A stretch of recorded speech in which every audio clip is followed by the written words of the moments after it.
What up, guys? It's your brother Joe here, and welcome back once again to my F1 2020 My Team Career Mode. We are now at Monte Carlo, and boy, I'm not going to lie, 39 laps of this race always fills me with a sense of dread because of just how tough this circuit is.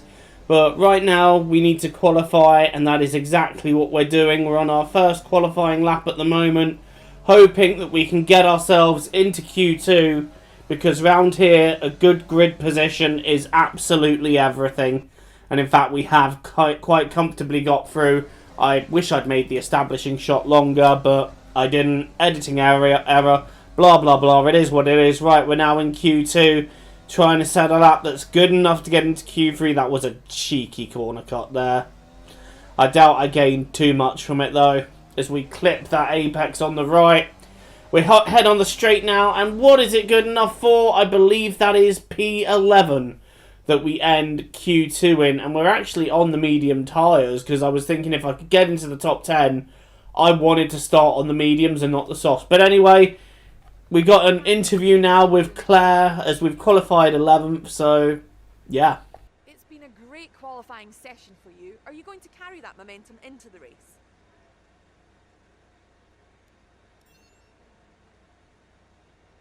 How do you feel about this team's performance this season?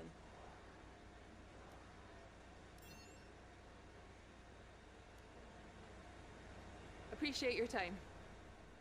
I'd appreciate you letting me have you in bed, Claire. But anyway, we've done the interview. We've got 11th on the grid. It's time for the Monaco Grand Prix.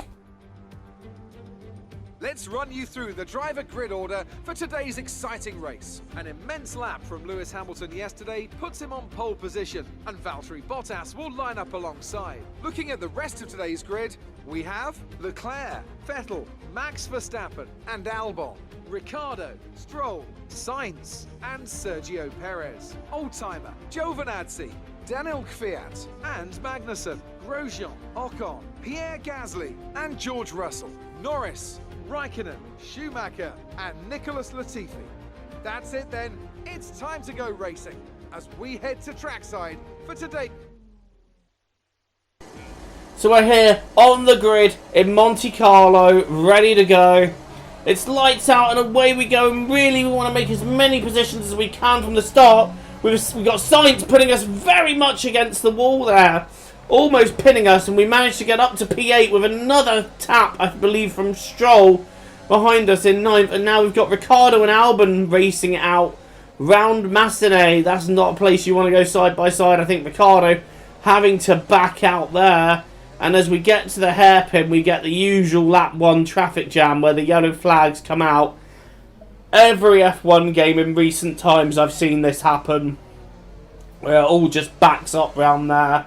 But we're in the top 8, so we're looking good for some points, providing we don't throw it in the wall. And yeah, we're at the end of lap 2. We're just about sticking onto the back of Ricciardo. I'm hoping I can go after him maybe a little bit later into the race, but for now we're in a very good position and we're just pulling away from Stroll. So if we can hold on to P8 even, you know, that's a result I would be quite happy to take. And now we've got Ricciardo in front of us, who we're just trying to gain on a bit. Oh, he's made a mistake! Daniel Ricciardo's made a mistake, and we are going to get him round the outside in the tunnel, and that is P7. What happened to Ricciardo? We're going to see it on the replay here. It looked like he just got sideways on the throttle, and, well, the car goes completely sideways, and he has to back out to stop the car going round, but he's lost 7th place. And now we're going to try and keep up with Albon, but that's going to be a very, very hard task, as they are in 2 very, very quick Red Bulls. And we are in a team that, well, we're in my team, which isn't as fast as the Red Bulls by a long shot. But we do seem to be hanging on to them at the moment. And I think that there's a car in front of them that just appears to be holding it up. And if we can catch them quick enough, we might have a chance at going after these cars. So, never say never in this race, 'cause if you got damage, you can end up holding up the cars in front of you to no end. And of course, overtaking round here, practically impossible And I very rarely see the AI going for it. And look, we are pretty much on the back of the Red Bulls now. I think that's a Ferrari that's holding everything up in front of them and allowing us to just sort of hang on to the back of them. We don't seem to be able to get close enough to make the move, but we're definitely hanging on. We're definitely very, very close there. But that's the Ferrari pitting. I think that's Sebastian Vettel. And the Red Bulls are just going to absolutely drive away from me now. I think Vettel must have had some form of damage from the start, and you can see there the Red Bulls have driven away. Also, the two Mercedes have been in the pits. We've got Valtteri Bottas now. Oh no, we've got Lewis Hamilton, sorry, right behind me as Bottas pits. And Hamilton already getting ready to have a little look up the inside there. No way through there, however. He's going to have a look down the inside there, but he soon thinks twice about that one as I make the swipe across. And I am not letting him get me there. You know, I don't care what goes on. I am fighting him, even though this isn't necessarily my fight, as he's going to have a look down the inside of Massenet as I go a little bit wide. He's tagged me and he's tagged the wall, and he's lost a bit of his front wing in doing that. That was a silly move to go for. I'm not sure why he was going for that. But anyway, we've pitted, and Hamilton also made a trip to the pits after that, so maybe that did more damage than it initially appeared to him, but I'm not sure why he went for that move. But yeah, I'm not really supposed to be racing these guys, but you know, any position counts in Monaco, and obviously overtaking is very, very hard, and I'm not just going to let them through. But we've come out in P6, and we're looking very, very good for a good result. Now all we've got to do is keep it on the track for 22 laps. Hamilton, meanwhile, I think is in 9th behind Giovinazzi and Kvyat, but I do believe that those two are other drivers that started on mediums that haven't pitted yet, and in fact that's just confirmed it. Giovinazzi and Kvyat both in the pit lane. Hamilton moving up to 7th now, and no doubt he's going to want another attack on me, but other than that, literally nothing is happening at the moment. It's literally a case of me just trying to keep it on the track, trying to keep it out the barriers, and I'm not really pushing it at this stage, to be honest. I'm just cruising along, doing my race, in the hope that I can make it into P6. But we're coming into the closing stages of the race, and Hamilton has really closed me down at this point. The gap was something like over 10 seconds. It's now just 1.5 seconds.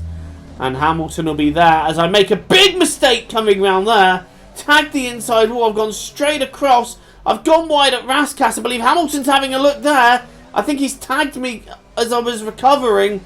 And I think once again Hamilton will take slight wing damage, because from this point onwards he just seems to drop back from me. Like, he just doesn't seem to be able to keep up. And I'm here now lapping my teammate. I am lapping Mick Schumacher. And I'm starting to think at this point, you know, with Mick's contract running out after Austria, what are we going to do about Mick? Are we going to keep him, or are we going to let him go?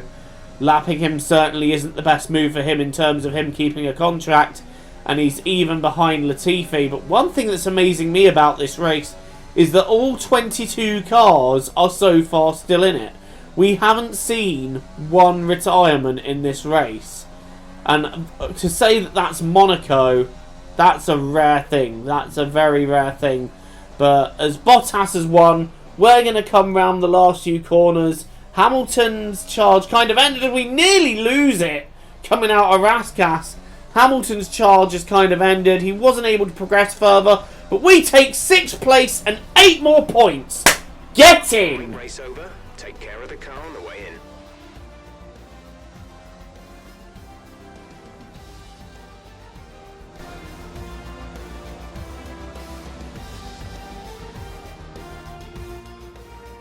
Yet another historic win under their belts. Well done to the team at Mercedes.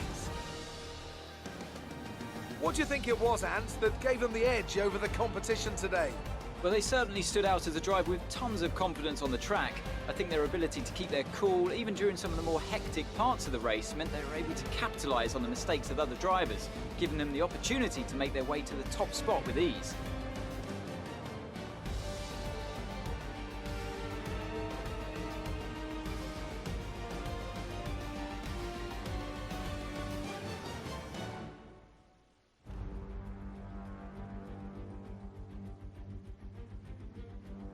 After an excellent performance at the Grand Prix, I'm sure there'll be plenty of celebrations tonight amongst the Mercedes team, and they certainly deserve it.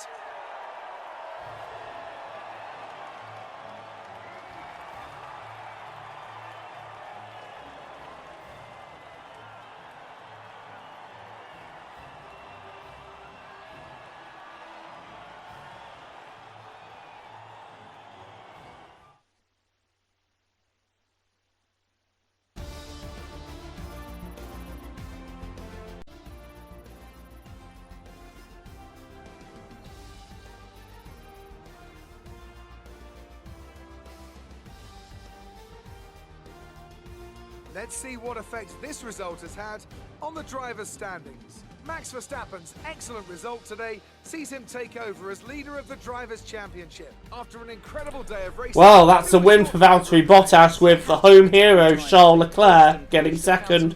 Vettel got third in the end despite his damage, and I didn't really get to see anything else because I clicked off that, but I'm sure you could read down the screen for the rest of the results. We're still in 9th in the Drivers' Championship, and we've moved up to 7th in the Constructors now, so we're doing a fantastic job. Well, that was the Monaco Grand Prix. I'm going to leave you with the race highlights and the post-race interview. Thank you so much for watching, and until the next one, it is goodbye from me.